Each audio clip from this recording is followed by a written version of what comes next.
Yo, what's up, guys? We're going to talk about Halo Infinite. Yeah, I know.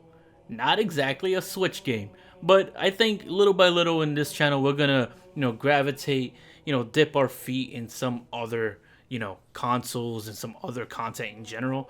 So I felt like talking about a game that I've actually been playing quite a bit of recently. Halo Infinite is a game I've been watching for a while now. I pretty much grew up playing a ton of Halo. Like, Halo is probably the multiplayer game that I attribute most of the credit to getting me onto online multiplayer games in the first place. If it wasn't for Halo, I don't think I would have ever played a lot of the multiplayer titles that are out there now. And indirectly, I probably wouldn't be as social of a person without my experiences playing Halo 2 and Halo 3 multiplayer. So, I give a lot of credit to Halo specifically for kind of getting me out of my shell and getting me to socialize and talk to different people and whatnot.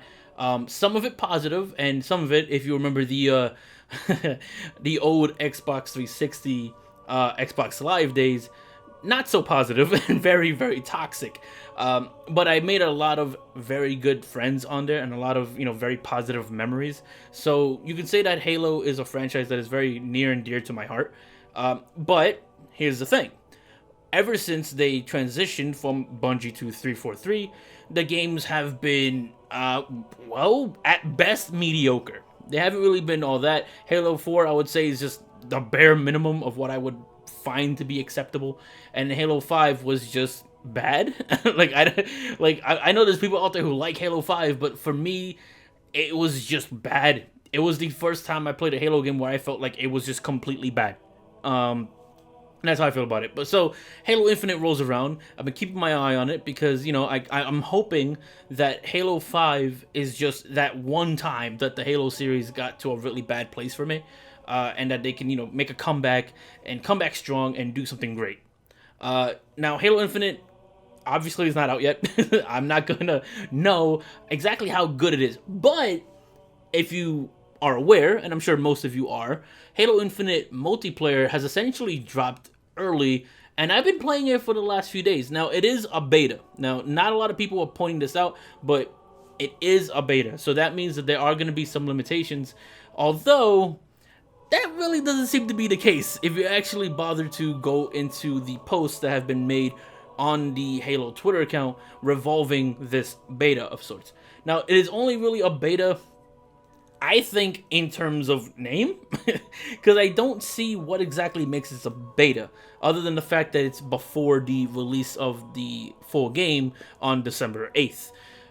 So let's kind of just get into that a little bit and, dissect that a little bit, right? So the game releases on December 8th, and we got a surprise shadow drop of the Halo Infinite multiplayer, which I've been playing for the last couple of days. The gameplay specifically is 10 out of 10. It is phenomenal. This is by far 343's best work since the transition to them. This is the best they've ever done. This is better than Halo 4. This is better than Halo 5 by a long shot. This is the best feeling Halo since Halo Reach. And honestly, in terms of like equipment, in terms of the weapons available, I might even say since Halo 3. Like, I think it could possibly, and I do want to see more of the game later because the game does have some issues that I'll get to a bit in this video. But I do think there is some definite possibilities and potential that for me, this could beat Halo Reach. Now that's a big statement because I know a lot of people really like Halo Reach, but that's just speaking purely on the gameplay front alone, right? Halo Reach has a phenomenal campaign, and I think that is going to be really hard to beat. So I'm not even going into that side of it whatsoever, especially since the campaign is not even available yet. And so here's the issues I have, right? Because while I do feel that the gameplay of Halo Infinite is phenomenal, it is fantastic, it feels great, it feels good to play, I like it, there are some issues. And those issues have a lot to do with, I want to say, maybe 2 or 3 things. And because this is, being touted as a beta, I'm going to give them a slight pass and say, okay, this is a beta. Maybe in the full game on December 8th, we'll see some differences. But if these changes are not made by December 8th, this is a massive problem.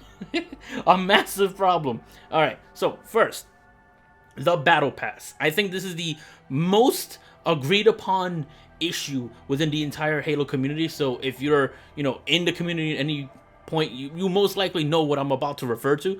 The Battle Pass, because remember, this multiplayer is free to play, so it is going by a free to play like kind of model. Does have a Battle Pass. However, the way they're going about this Battle Pass, it's insanely slow to a massive degree, and and it just makes it really discourages you from wanting to hit that top level 100 rank in the Battle Pass because of how ridiculously slow it takes to level 3. Now let me give you an idea of how this Battle Pass works. So let's use Fortnite as an example, because Fortnite is probably the most famous game or the most well-known game that uses a similar system. So in Fortnite, you have 100 tiers to a pass, right? You get XP from levels and challenges, and if you're every once in a while you get a supercharge that basically kind of like is almost like double XP, where you rank up a lot faster, right? In a single day, I can go through maybe 5 to 10 levels, and that's not even playing for the entire day straight. That's probably like a few hours. Like, it's not a ton of time, and you can get through a lot of levels. Halo Infinite, on the other hand, instead of giving you XP for winning, instead of giving you XP for, say, getting a certain amount of kills or anything like that, you only get XP from completing challenges. Those challenges can be anything from playing a certain amount of matches, which will grant you about 100 XP. It varies a little bit here and there. Or it could be challenges like get 3 kills with a specific weapon. And those can give you maybe like 100, 250. I've seen some rare instances of a 300 XP one. However, it takes like 1,000 XP to level up once. And again, you have to complete challenges. Like, you can't just get it from playing the game normally. You have to go out of your way to complete these challenges. So it's common for people to just kind of throw games in order to meet their gun killing quota, or whatever the case may be. Like, it really is just not a good system, because it makes it extremely slow, because you can't progress without doing these challenges, or it makes games just really annoying, because there's gonna be people who are just not gonna play the objective in favor of trying to get those kills. Keep in mind, there are objectives in Halo that kills are not the objective. There's capture the flag, there's oddball, there's things like that. Now imagine if you're playing with a player who doesn't even bother defending or attacking to get the flag on either side. Instead, he needs to get 3 kills with a plasma carbine, and he's just throwing, because maybe in his mind he thinks like if the games last longer, he can get those kills, and that is a problem. And so you have a slow Battle Pass with that just encourages just lack of team play, which is just an annoying thing. And then on top of that, you might think the solution, okay, why not go play something like Slayer then, right? One, that's stupid, because that's limiting what you can play, right? Because of the challenge system. But then here's the second problem with Halo Infinite's multiplayer. The playlists are garbage. They are total trash, because there's only like 3 of them. One of them is bots, one of them is ranked. Oh, I'm sorry, 4 of them. One of them is big team battle, and one of them is just like regular, like quick matches. And those like quick matches don't let you pick and choose if you want to play Slayer or Oddball or Capture the Flag or anything. You're just gonna play whatever the hell they feel like putting you onto. And because you can't just go and play Slayer or anything like that, the playlists are extremely limited. That's an issue. And so you can't, like, if you want to, just get some kills for those challenges, you can't choose to play Slayer. You have to play some objective matches, and then there makes the problem even worse, right? And I would say those are the major issues with Halo Infinite's multiplayer right now. Now, the game is technically in beta. The game doesn't release till December 8th. So, because of its limited scope, I want to believe that this will give them the time to fix it by launch. However, this beta feels like this is the full experience.